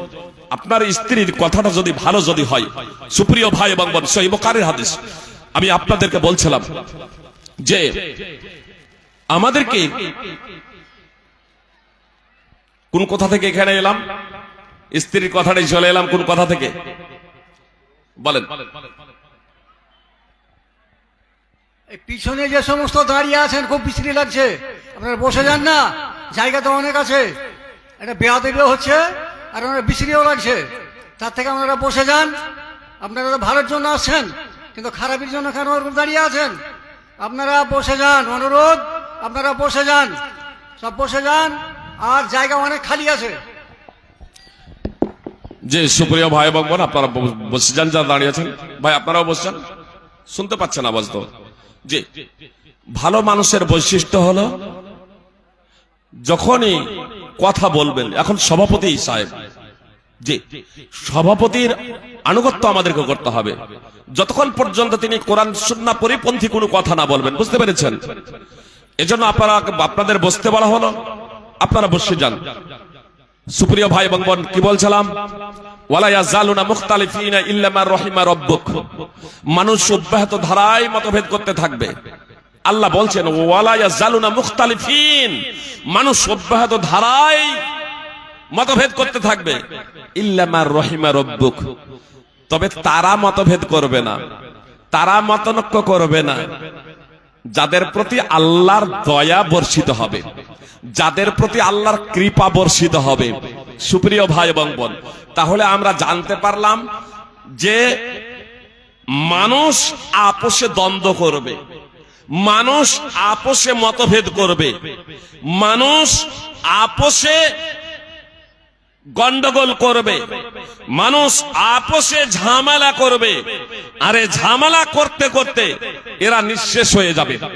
আল্লাহ বলছেন ওয়াতিউল্লাহ ওয়া রাসূলহু ওয়া লা তানাযাউ ফাতাফশালু ওয়া তাযহাবা রিহুকুম। আল্লাহ বলছেন যে তোমরা আল্লাহ এবং তার রাসূলের আনুগত্য করো, মতানৈক্য মতভেদ করো না, ঝগড়া বিবাদ করো না, নইলে তোমাদের শক্তি চলে যাবে, তোমরা কাপুরুষে পরিণত হবে এবং তোমাদের শক্তি চলে যাবে। ওয়াতিউল্লাহ ওয়া রাসূলাহ, তোমরা আল্লাহ এবং তার রাসূলের আনুগত্য করো। ওয়ালা তানাযাউ, পরস্পরে মতভেদ করো না, ঝগড়া বিবাদ করো না। ফাতাফশালু, অন্যথায় তোমরা কাপুরুষ হয়ে যাবে, মনোবল তোমরা হারিয়ে ফেলবে। ওয়া তাযহাবা রিহুকুম, এবং তোমাদের শক্তি চলে যাবে। যে মুসলিমদের সহ্য বীর্য ক্ষমতা ছিল আজকে কোথায়? সূরা আনফাল ৮ নম্বর সূরার ৪৬ নম্বর আয়াতের অংশ বিশেষ। তাহলে রহমত এবং দয়া কাদের উপরে বর্ষিত হবে? অত্র আয়াতের প্রথম অংশে যদি আল্লাহ এবং তার রাসূলের প্রতি আল্লাহ এবং তার রাসূলের আনুগত্য করা হয়, তাহলে আল্লাহ এবং আল্লাহর রহমত বর্ষিত হবে। আর যদি আল্লাহ এবং তার রাসূলের আনুগত্য না করা হয়, তাহলে তারা পরস্পরে ঝগড়া বিবাদে লিপ্ত হয়ে যাবে। সামনে আবার নির্বাচন আসছে, এসআইআর এর পরেই নির্বাচন আসবে। কংগ্রেস, সিপিএম, বিজেপি, আরএসপি কে কেন্দ্র করে কত যে মার্ডার হবে, রক্ত ঝরবে। বলবে কংগ্রেস মারা গেছে, সিপিএম মারা গেছে, তৃণমূল মারা গেছে, বিজেপি মারা গেছে, একজনও বলবে না মুসলমান মারা গেছে, কিন্তু নামগুলো দেখা যাবে শেষে মুসলমান। আল্লাহ আমাদের হেফাজত করুক। সুপ্রিয় ভাই এবং বোন, কথা মনোযোগ দিয়ে শুনুন। আল্লাহ এবং তার রাসূলের আনুগত্য করলে আল্লাহর রহমত বর্ষিত হবে। সুতরাং স্পষ্ট ভাবে এই কথা আল্লাহ তাআলা বলেছেন ওয়াতিউল্লাহ ওয়ার রাসূল লাআল্লাকুম তুরহামুন, তোমরা আল্লাহ এবং রাসূলের আনুগত্য করো যাতে তোমাদের প্রতি দয়া করা হয়, রহমত বর্ষণ করা হয়, কৃপা বর্ষণ করা হয়। সূরা আলে ইমরান ৩ নম্বর সূরার ১৩২ নম্বর আয়াত। সুপ্রিয় ভাই এবং বোন, আপনারা বলবেন ফাইজি সাহেব আমরা তো আল্লাহ এবং তার রাসূলেরই আনুগত্য করছি, এজন্য বাপ মা আমাদের নাম রেখেছে আব্দুল্লাহ আর আব্দুর রহমান। যে আব্দুল্লাহ আর আব্দুর রহমান মুসলমানি নাম রেখেছেন। সুপ্রিয় ভাই এবং বোন, আলহামদুলিল্লাহ, যদি আল্লাহ এবং তার রাসূলের আনুগত্য করে থাকেন, কালেমায়ে শাহাদাত আশহাদু আল্লা ইলাহা ইল্লাল্লাহ ওয়া আশহাদু আন্না মুহাম্মাদান আবদুহু ওয়া রাসূলুহু, এর তাৎপর্য কি? আমি সাক্ষ্য দিচ্ছি আল্লাহ ছাড়া সত্য কোনো উপাস্য নেই। বিস্তারিত ব্যাখ্যা বিশ্লেষণ দেওয়া যাবে না, কথা খুব মনোযোগ দিয়ে শুনুন। আমি সাক্ষ্য দিচ্ছি আল্লাহ ছাড়া সত্য কোনো উপাস্য নেই, এবং আমি সাক্ষ্য দিচ্ছি আশহাদু আল্লা ইলাহা ইল্লাল্লাহ ওয়া আশহাদু আন্না মুহাম্মাদান আবদুহু ওয়া রাসূলুহু। আমি সাক্ষ্য দিচ্ছি আল্লাহ ছাড়া সত্য কোনো উপাস্য নেই, এবং আমি সাক্ষ্য দিচ্ছি মুহাম্মদ সাল্লাল্লাহু আলাইহি ওয়াসাল্লাম আল্লাহ তাআলার বান্দা এবং তার রাসূল। এর তাৎপর্য কি? উপাস্য হিসেবে, মাবুদ হিসেবে একমাত্র আল্লাহ তাআলাকেই গ্রহণ করা, আল্লাহ তাআলা ছাড়া আর কারো উপাসনা না করা, আল্লাহ তাআলা ছাড়া কোনো উপাস্যকে, যেগুলোকে মানুষ উপাস্য বানিয়ে রেখেছে সেগুলোকে সঠিক মনে না করা। লা ইলাহা ইল্লাল্লাহর তাৎপর্য হলো পৃথিবীতে যত মাবুদ আছে, লা ইলাহা ইল্লাল্লাহর তাৎপর্য হলো পৃথিবীতে যত উপাস্য আছে, লা ইলাহা ইল্লাল্লাহর তাৎপর্য হলো পৃথিবীতে যা কিছুর উপাসনা করা হয়, ইবাদত করা হয়, পূজা করা হয়, সব হলো বাতিল, সব হলো বানাওয়াট, সব হলো কল্পিত। আর আপনি বাতিল উপাস্যের কাছে গিয়েই বলছেন সমন্বয়, টিকিটের লোভে। টিকিটের লোভে, টিকিটের লোভে, অর্থের মোহে সুপ্রিয় ভাই এবং বোন নিজের ঈমান, নিজের ইসলামকে বিসর্জন দিয়ে নামটা মুসলমান রেখে জাতিকে ধোঁকা দেওয়া ছাড়া আপনা মাধ্যমে আর অন্য কোনো কিছু কাজ হয় না। যে অর্থের মোহে পড়ে ঈমান এবং মস্তিষ্ক বিবেককে বিক্রি করে দেয়, তার মাধ্যম দিয়ে সমাজের যথাযথ কাজ হবে এটা কল্পনা করা অসম্ভব। জি, এজন্য আপনাদের কাছে আমার বিনীত অনুরোধ, ভারতীয় সংবিধান আমাকে আপনাকে স্বাধীনতা দিয়েছে আপন আপন ধর্ম পালন করার। অতএব আপনি নির্দ্বিধায় বলুন, আরে কালী পূজা, সরস্বতী পূজা, দুর্গা পূজা কেন? মসজিদ নির্মাণ করা নেকির কাজ, কিন্তু যদি কবরের উপরে মসজিদ নির্মাণ করার জন্য আমাকে বলা হয়, তাহলে ওই এক পয়সাও চাঁদা দেব না। কেন? ইসলামে কবরের উপরে মসজিদ নির্মাণ করা পাপ কাজ, কবরের উপরে মসজিদ নির্মাণ করা পাপ কাজ। কেউ যদি কবরকে পাকা করার জন্য টাকা চাই, তাহলে ওই এক পয়সাও দিব না। তার কারণ কবরকে পাকা করা নিষেধ ইসলামে। পাপ কাজে সাহায্য সহযোগিতা করা যাবে না। সেখানে মূর্তি পূজার কারণে চাঁদা আর স্বতঃস্ফূর্ত ভাবে তার উদ্বোধন, আল্লাহ তাআলা আমাদের হেদায়েত দান করুক। আসলে ইসলামের যে 5টি স্তম্ভের প্রথম স্তম্ভ কালেমায়ে শাহাদাত, এরই তাৎপর্য সম্পর্কে অজ্ঞতার কারণে অনেক মুসলিম নেতারা নিজের ঈমানকে বিসর্জন দিয়ে মুশরিকে পরিণত হচ্ছে। আল্লাহ তাআলা হেদায়েত দান করুক। সুপ্রিয় ভাই এবং বোন, এজন্য আপনাদের কাছে আপনাদেরকে বলতে চাই, যারা এই শিরক করেছেন, পাপাচারে যুক্ত হয়েছেন, মুলবি মাওলানার কাছে, আলেম ওলামার কাছে, যোগ্য আলেমদের কাছে গিয়ে তওবা করে তাদের কাছে কালেমায়ে শাহাদাত পাঠ করে ভবিষ্যতে আর কোনো প্রকারের পাপ না করার জন্য দৃঢ় প্রতিজ্ঞাবদ্ধ হন। বিশেষ করে যে কারণে ঈমান এবং ইসলাম বিনষ্ট হয়ে যাবে সেই কাজ করবেন না। আর আমরা বললাম মুহাম্মদ সাল্লাল্লাহু আলাইহি সাল্লামের প্রদর্শিত পথে চলবো। রাসূল মানে কি? প্রদর্শিত পথে চলবো। আল্লাহ তাআলা বলছেন, কুল ইন কুনতুম তুহিব্বুনাল্লাহা ফাত্তাবিউনি ইউহিব্বুকুমুল্লাহ ওয়া ইয়াগফির লাকুম যুনুবাকুম আল্লাহু গফুরুর রহিম। অনেকেই বলে আল্লাহকে ভালোবাসি, আল্লাহর ভালোবাসা অন্তরে আমার কতটুকু আছে, অন্তর ফেড়ে যদি দেখানোর হতো তাহলে দেখিয়ে দিতাম। সুপ্রিয় ভাই এবং বোন, আপনাকে অন্তর ফাটতে হবে না। আল্লাহ তাআলা আপনি যা কিছু আপনার কুটবুদ্ধি আপনি তৈরি করবেন, পবিত্র কোরআন অধ্যয়ন করুন, আল্লাহ তাআলা আগেই জানেন সবকিছু, সব জবাবের জন্য আগেই দিয়ে দিয়েছেন অ্যাডভান্স। আল্লাহ বলছেন, কুল ইন কুনতুম তুহিব্বুনাল্লাহা ফাত্তাবিউনি ইউহিব্বুকুমুল্লাহ ওয়া ইয়াগফির লাকুম যুনুবাকুম আল্লাহু গফুরুর রহিম। মুহাম্মদ সাল্লাল্লাহু আলাইহি সাল্লাম, তুমি বলে দাও, যদি তোমরা আল্লাহকে ভালোবাসো তো আল্লাহকে ভালোবাসার প্রমাণ দিতে হবে মুহাম্মদের আনুগত্যের দ্বারা। মুহাম্মদ সাল্লাল্লাহু আলাইহি সাল্লামের আনুগত্য দ্বারা আল্লাহকে ভালোবাসার প্রমাণ দিতে হবে। আপনি যে আল্লাহকে ভালোবাসেন, সুপ্রিয় ভাই এবং বোন, আপনারা যে আল্লাহকে ভালোবাসেন তার প্রমাণ দিতে হবে আপনাদেরকে মুহাম্মদ সাল্লাল্লাহু আলাইহি সাল্লামের আনুগত্য দ্বারা, মুহাম্মদ সাল্লাল্লাহু আলাইহি সাল্লামের অনুসরণ দ্বারা আপনাকে প্রমাণ দিতে হবে যে আপনি আল্লাহকে ভালোবাসেন। তাহলে আল্লাহ তাআলা পাপ সমূহ মোচন করে দেবেন, আল্লাহ তাআলা ভালোবাসবেন, আল্লাহ গুনাহকে মিটিয়ে দেবেন। আল্লাহ তাআলা অত্যন্ত ক্ষমাশীল, পরম দয়ালু। সুপ্রিয় ভাই এবং বোন, মুহাম্মদ সাল্লাল্লাহু আলাইহি সাল্লামকে ভালো, আল্লাহকে ভালোবাসার প্রমাণ দিতে হবে মুহাম্মদ সাল্লাল্লাহু আলাইহি সাল্লামের আনুগত্য দ্বারা, অনুসরণের দ্বারা। তাহলে আল্লাহ তাআলাকে ভালোবাসা হবে। পবিত্র কোরআনের ভাষ্যকার তাফসীর ইবনে কাসিরে হাফেজ ইমাদউদ্দিন ইবনে কাসির রাহিমাহুল্লাহ বলছেন যে যারা বলে আমরা আল্লাহকে ভালোবাসি অথচ তার আদর্শ মুহাম্মদ সাল্লাল্লাহু আলাইহি সাল্লামের আদর্শে আদর্শায়িত নয়, সে মুহাম্মদ সাল্লাল্লাহু আলাইহি সাল্লামের অনুসরণ করে না, মুহাম্মদ সাল্লাল্লাহু আলাইহি সাল্লামের অনুকরণ করে না, মুহাম্মদ সাল্লাল্লাহু আলাইহি সাল্লামের ইত্তেবা করে না, মুহাম্মদ সাল্লাল্লাহু আলাইহি সাল্লামের আনুগত্য করে না, মুহাম্মদ সাল্লাল্লাহু আলাইহি সাল্লামের প্রদর্শিত পথে চলে না, তাহলে জানবে যে সেই ব্যক্তি তার দাবিতে মিথ্যাবাদী।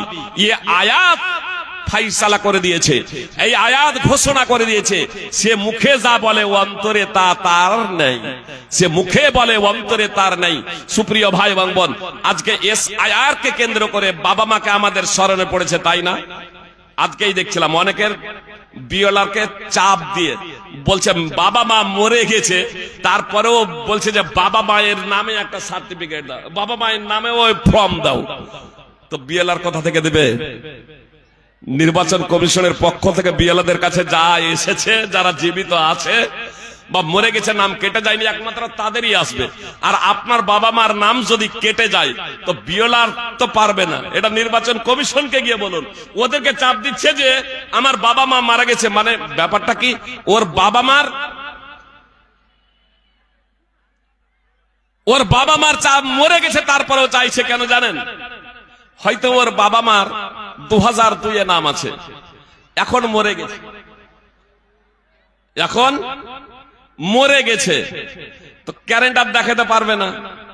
অবশ্য আপনাদের বলি 2002 যদি নাম থাকে আর যদি মরেও যায় তাহলে সমস্যা নেই, বুঝতে পেরেছেন? তাহলে ও সমস্যা নেই, কারেন্ট দেখানোর প্রয়োজন নেই। কিন্তু ও মনে হবে যে কারেন্ট যদি না দেখায় আর ওইটা তাহলে তো সমস্যা হয়ে যাবে। অবশ্য অন্য জায়গায় ও একটু ভাবছে যে 2002 তো নাম আছে, কিন্তু 2002 এর নামটা ছিল বাবা মার অন্য, নামটা ছিল অন্য। 2005-এ নাম পরিবর্তন হয়েছে, আর 2015-তে এসে বা 20-এ এসে মারা গিয়েছে, তো নাম চেঞ্জ হয়েছে। এবার আমার সব ডকুমেন্টসে ওই চেঞ্জ নামটা আছে, পরিবর্তন নামটা আছে। যেমন মনে করেন এমডি আব্দুল্লাহ, তো 2002-এ ছিল আব্দুল্লাহ শুধু, তো এখন আমি লিখছি, আমার পরিচয় দিচ্ছি এমডি আব্দুল্লাহ, কিন্তু 2002 এর নাম ওই লিস্ট দেখে লিখতে গিয়ে আমাকে তো শুধু লিখতে হবে আব্দুল্লাহ। তা আমার পিতা যে এমডি আব্দুল্লাহ, এর প্রমাণ কি?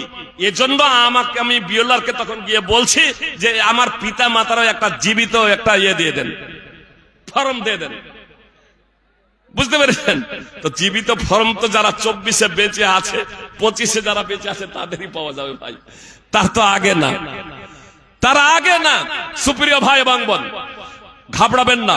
তারপরও আমরা ঘাবড়াচ্ছি। আমি এখানে এই বিষয়টা শুধু এজন্যই বললাম যে যারা বলছিল কাগজ দেখাবো না, আব্বাস সিদ্দিকের চিৎকার, কাগজ দেখাবো না, এখন কিন্তু বলেন যে কাগজ দেখাবো না, এখন কিন্তু আর বলে না যে কাগজ দেখাবো না।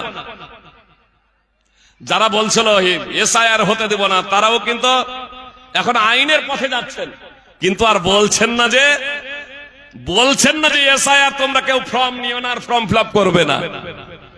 তাহলে আমলনামা আমাদের হাতে আসছে, আর এই সামান্য আমলনামাকে কেন্দ্র করে তবু বাপ মায়ের যদি থাকে, দাদা দাদির থাকে, তাহলেও কোনো সমস্যা নেই। তারপরেও আমরা এতটা ভীত এবং সন্ত্রস্ত। পত্র পত্রিকার মাধ্যমে আপনারা অবগত হচ্ছেন, অনেকেই বলছে, অনেকের পরিবার বলছে যাদের মারা যাচ্ছে, যে বেশ কিছু মারা গেল মুসলমান এবং অমুসলমানের সংখ্যাটা বেশি মারা চলে গেছে এরই মাঝে, এই কয়েকদিনের মাঝে। সুপ্রিয় ভাই এবং বোন, বাস্তবতায় একমাত্র উপরওয়ালাই ভালো জানেন। আমার বলার যেটা লক্ষ্য এবং উদ্দেশ্য, যে আপনি এতদিন থেকে ভোট দিয়ে আসছেন, ভারতে আপনার জন্ম, আপনার বাপ মার ভারতে জন্ম, দাদা দাদির ভারতে জন্ম, তারপরেও আপনি আতঙ্কে ভুগছেন। সুপ্রিয় ভাই এবং বোন, আপনার যদি মৃত্যু হয়ে যায়, আর আলেম ওলামা সবাই যে বলছেন, আল্লাহ বলছেন, তার রাসূল সাল্লাল্লাহু আলাইহি সাল্লাম বলেছেন স্পষ্ট ভাবে, বেনামাজি হয়ে যদি মারা যায় তাহলে জাহান্নামে যাবে। এটা আল্লাহর কথা, মুহাম্মদ সাল্লাল্লাহু আলাইহি সাল্লামের কথা, ওলামায়ে কেরামদের কথা। বেনামাজি হয়ে মারা গেলে নরকে যাবে, জাহান্নামে যাবে। আমি আপনি বলছি, আল্লাহ এবং তার রাসূলকে ভালোবাসি, কালেমায়ে শাহাদাত পড়েছি। সুপ্রিয় ভাই এবং বোন, তো আল্লাহ যে বলছেন বেনামাজি হয়ে মৃত্যুবরণ করলে জাহান্নামে যাবে, মুহাম্মদ সাল্লাল্লাহু আলাইহি সাল্লাম বলছেন বেনামাজি হয়ে মৃত্যুবরণ করলে জাহান্নামে যাবে। একটা শুধু হাদিসের অংশ বলি, সুপ্রিয় ভাই এবং বোন যারা কথা শুনছেন মনোযোগ দিয়ে শুনেন। মুহাম্মদ সাল্লাল্লাহু আলাইহি সাল্লাম বিন জুনদাব রাদিয়াল্লাহু তাআলা আনহু সূত্রে হাদিস বর্ণিত। হাদিসটি খুব লম্বা, শুধু একটা পয়েন্ট আপনাদের বলি। মুহাম্মদ সাল্লাল্লাহু আলাইহি সাল্লাম দেখলেন একটা লোক হাতে পাথর নিয়ে দাঁড়িয়ে আছে, আর একটা লোক শুয়ে আছে। দাঁড়ানো লোকটি পাথরটা শায়িত ব্যক্তির মাথায় মারছেন, আর শায়িত ব্যক্তির মাথাটা একেবারে চূর্ণ বিচূর্ণ হয়ে যাচ্ছে। পাথরটা ছিটকে গিয়ে দূরে পড়ছে। যতক্ষণে পাথরটি আবার কুড়িয়ে নিয়ে আসছেন, মাথাটি আগের মতো আবার স্বাভাবিক হচ্ছে, আবার তাকে প্রহার করা হচ্ছে। কতদিন পর্যন্ত এইভাবে তাকে প্রহার করা হবে জানেন? সহিহ বুখারীর 1386 নম্বর হাদিস, ইউফআলু বিহি ইলা ইয়াউমিল কিয়ামাহ, কিয়ামত পর্যন্ত তাকে এইভাবে প্রহার করা হবে। এই ব্যক্তিটাকে যাকে এইভাবে প্রহার করা হচ্ছে জানেন, এই ব্যক্তিটা হচ্ছে সেই ব্যক্তি যে ব্যক্তি কোরআন তো শিখেছিল কিন্তু কোরআন অনুযায়ী জীবনযাপন করেনি, কোরআন অনুযায়ী জীবনযাপন করেনি।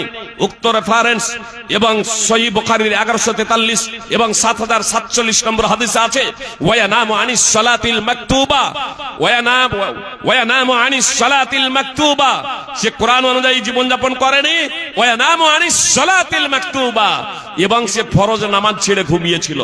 সহিহ বুখারীর 1143 নম্বর হাদিসকে কেন্দ্র করে সহিহ বুখারীর ভাষ্যকার ইমাম ইবনে হাজার আসকালানী রাহিমাহুল্লাহ ফাতহুল বারীতে লিখছেন, অত্র হাদিসের এই ওয়ায়ানামু আনিস সালাতিল মাকতুবা এর অর্থ হলো সে নামাজ ছেড়ে ঘুমিয়ে থাকতো। হাফেজ ইবনে হাজার আসকালানী রাহিমাহুল্লাহ লিখছেন ফাতহুল বারীতে, ছেড়ে এই ব্যক্তি ঘুমিয়ে থাকতো যে কারণে তাকে পাথর দিয়ে মারা হচ্ছে। তো এই ব্যক্তিটা এশায়ে আখিরার অর্থাৎ এশার নামাজ পড়তো না, মানে 4 ওয়াক্তের নামাজ পড়তো, 1 ওয়াক্তের নামাজ পড়তো না। আর ওয়ায়ানামু আনিস সালাতিল মাকতুবা বলা হয়েছে, কঠিন শাস্তি।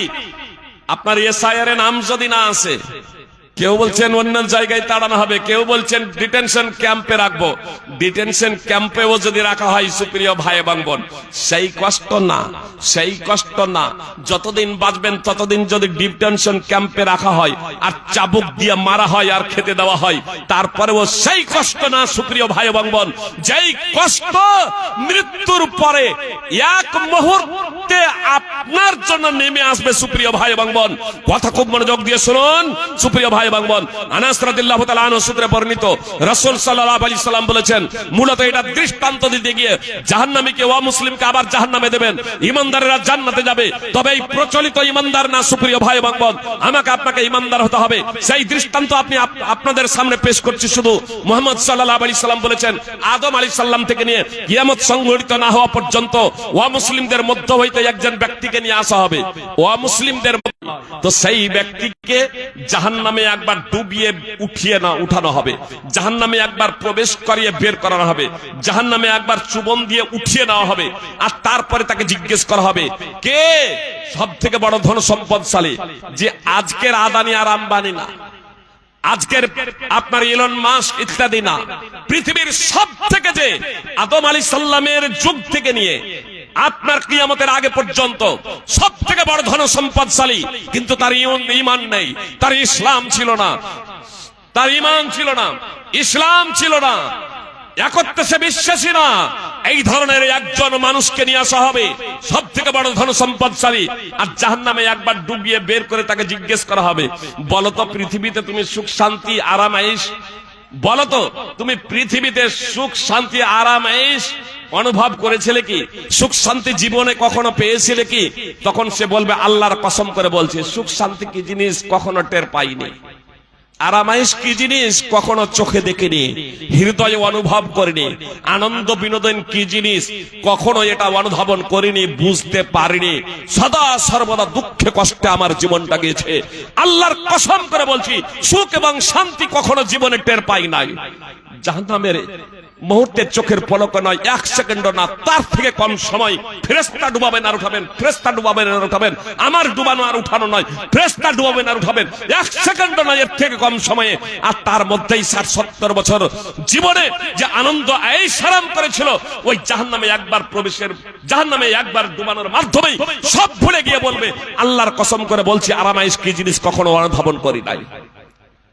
আর আদম আলাইহিস সালামের যুগ থেকে নিয়ে কিয়ামতের আগে পর্যন্ত যত মানুষ জন্মগ্রহণ করবে, কিন্তু একজন ইমানদার ব্যক্তি, যে সব থেকে দরিদ্র নিঃস্ব, এমন ব্যক্তিকে জান্নাতে প্রবেশ করিয়ে ফেরেশতাকে বের করতে বলবেন আল্লাহ, একবার ঢুকিয়ে বের করে নাও, একবার জান্নাতে প্রবেশ করিয়ে বের করে নাও।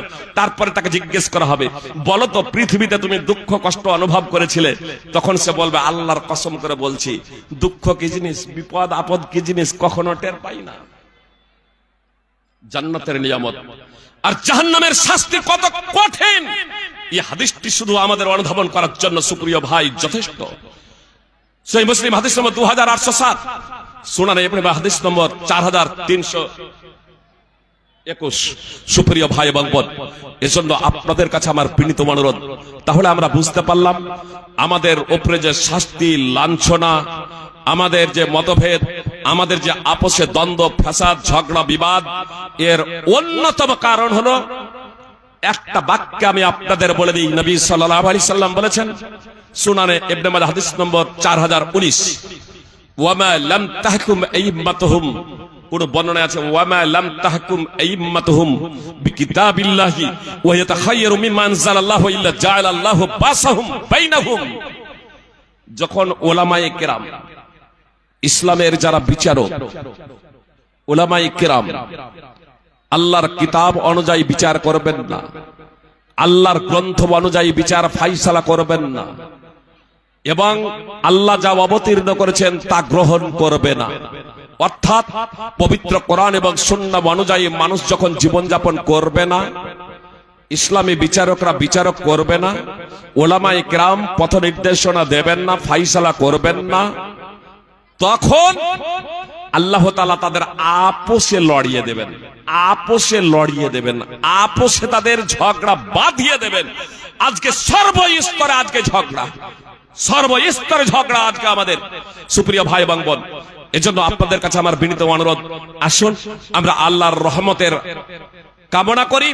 আল্লাহ বলছেন আল্লাহর রহমত দেওয়ার জন্য প্রস্তুত।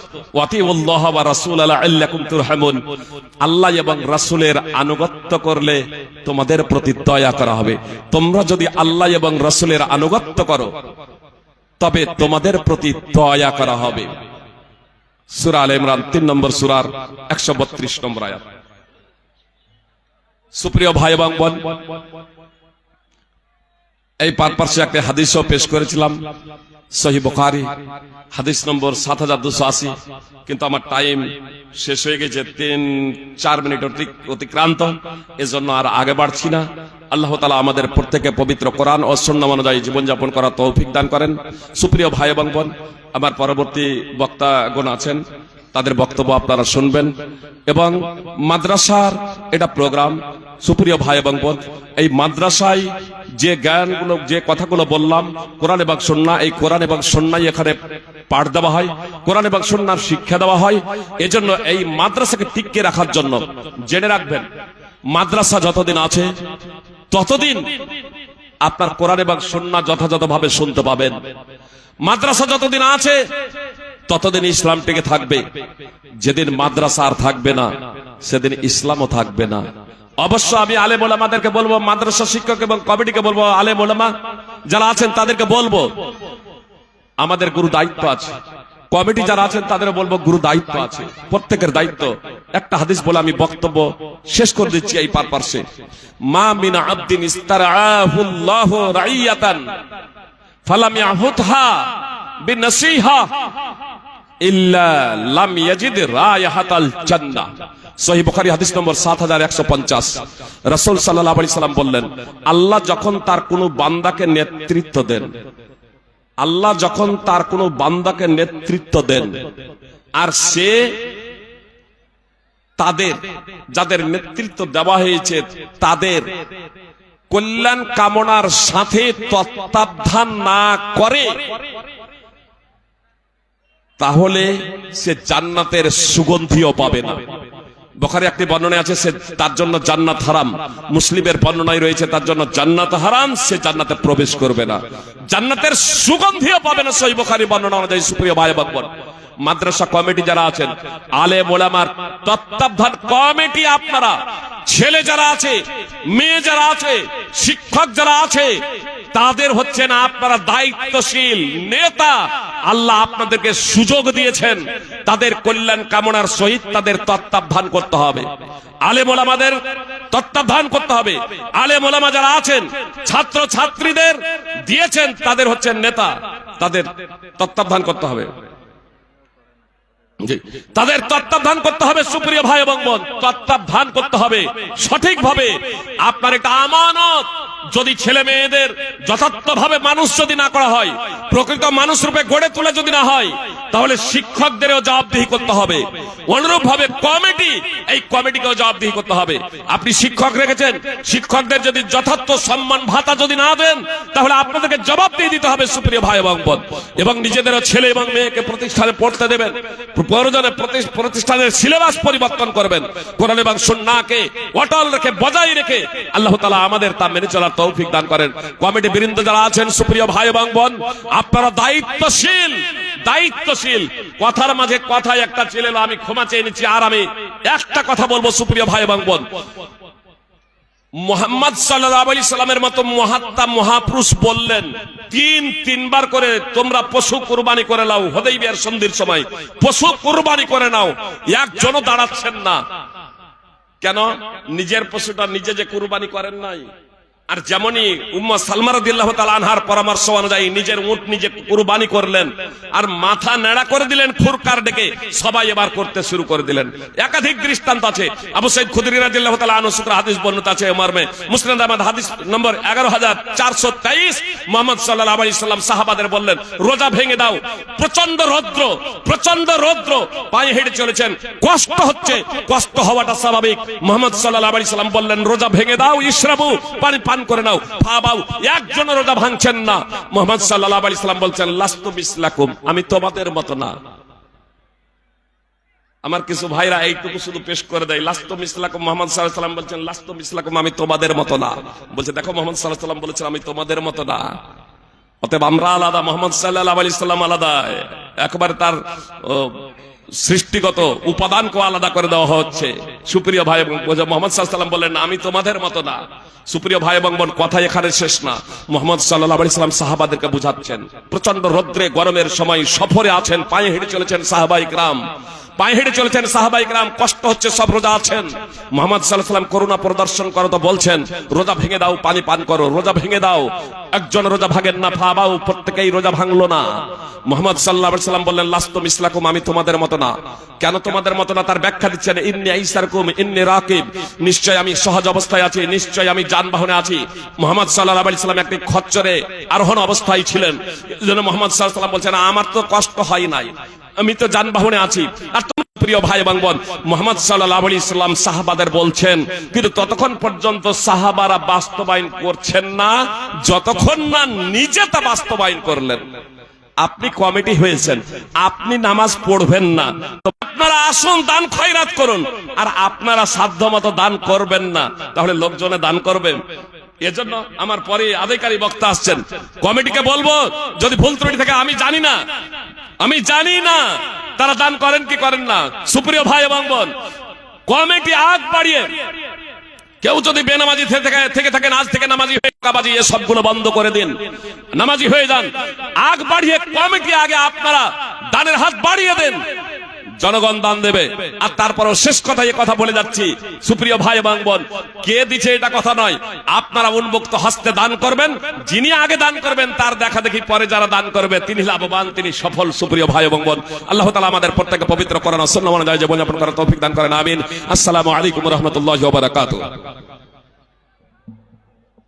শুনলেন যে এরপরে আমাদের আরো দুটি আলোচক রয়েছেন, ফজিলাতুল শেখ রিদাউল্লাহ আর রিয়াদি হাফিজাহুল্লাহ, এরপরে আমাদের ফজিলাতুল শেখ ইবাদুল্লাহ ইসলাহি হাফিজাহুল্লাহ রয়েছেন। আপনারা যারা এখনো এদিক ওদিক দৌড়ে বেড়াচ্ছেন, ঘুরে বেড়াচ্ছেন, তারা এদিক ওদিক না দৌড়িয়ে প্যান্ডেলের দিকে আবার আসুন। আর বিশেষ করে আমি এই দোকানওয়ালার ওপরে আমরা কমিটি সব রহম করেছি। ওরা খুব শান্তিতে ওখানে আড্ডা মারছে, মাইকও ওইদিকে নেই, মাইকের আওয়াজও যাচ্ছে না, আর কি শান্তিতে তারা ওখানে আড্ডা মারছে। সুবহানাল্লাহ। অতএব মা ও বোনেরা, আপনারা এবং দাদা ভাইয়েরা, আপনারা এই মাদ্রাসার জন্য মুক্ত হস্তে দান করবেন। আমাদের সামনে ফজিলাতুল শেখ রিদাউল্লাহ আর রিয়াদি হাফিজাহুল্লাহ।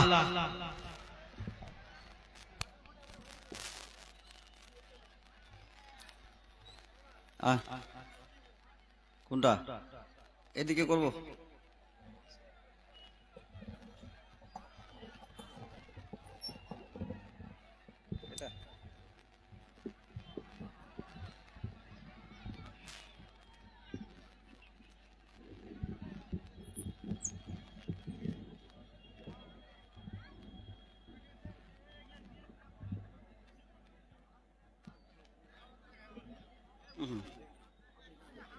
ঠিক আছে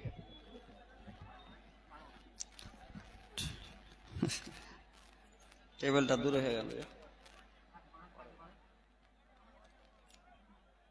হয়ে যাবে আশা করা যাচ্ছে টাইম আসছে তো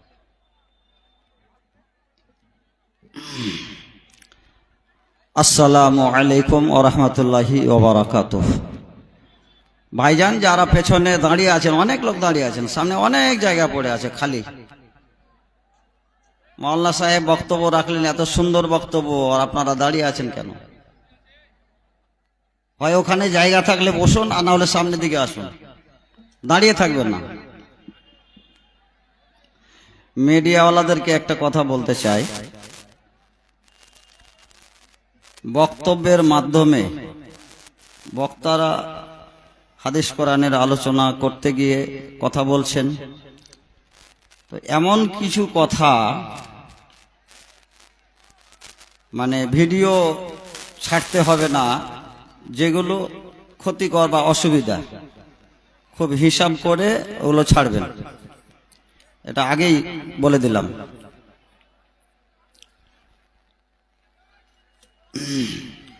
একটু থামো কিছু বলতে দাও খুতবা তো পাঠ করে নি এখানে একজন বসে আছে কমিটিগুলা কই আমাদের